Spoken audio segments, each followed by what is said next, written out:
Macam mana cara nak kekalkan bisnes ni sampai ke tahap ni? Kita maintainkan kita punya tu Kualiti kita. Kualiti kita, lepas tu kita pun dengan Build trust lah. Bina kepercayaan. Yes, satu. Yang kedua, budak-budak ni kalau customer datang ada kata, budak-budak ni macam bagus. Macam dia orang cepat, lepas tu dia orang macam, dia orang customer selalu je puji. Budak ni cepat dah buat kerja, cepat lah. Betul lah. Daripada segi penambahan menu tu pula macam mana buat pilihan? Okey. Bila kita pindah sini, orang sini kan dia tak ada office tau. Betul. Dia mengharapkan kalau nanti memang customer tu memang datang nak makan makanan kita. Jadi mula-mula cikgu start sini kan memang slow. Dapatkan 3,000 sehari tu memang slow lah. Memang payah sikit.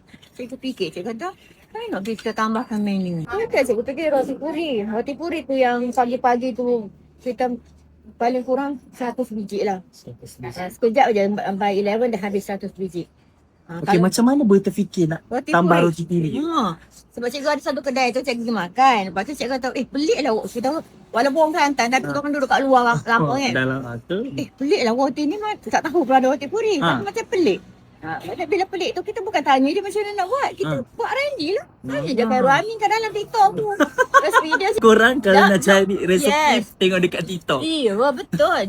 Jangan Khairul Amin saja. Tengoklah orang tu orang ni kita tambah tolak bagi darat semua kita ambil. Kita pun sampai kita jadi. Macam Khairul Amin dia buat kecil tapi cikgu punya idea besar.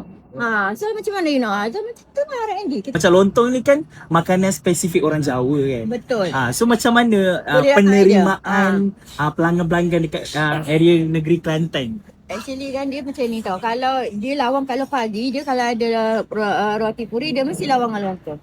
Sebab kalau kat kedai sini kat kedai PC ni kita orang tak ada nasi bungkus. So dia nasi lemak tapi dah habis dah masa dah. Nasi lemak 10 kilo tu hari. 10 kilo. Kita buat 3 kali lah, 3 kali masak. Sebab sebelah ni actually sebelah tu ada nasi kerabu lini. Lu tahu famous juga. So kita tak payahlah nasi bungkus kita kata sebab dia orang dah ada, dia orang nak makan kita pergi sana. Kalau tak nak makan dia datang sini. Kita ada nasi lemak, nasi, sup semua. Jadi kita dah banyak pilihan. From breakfast sampai ke lunch tu memang ada. Sampai ke petang lah.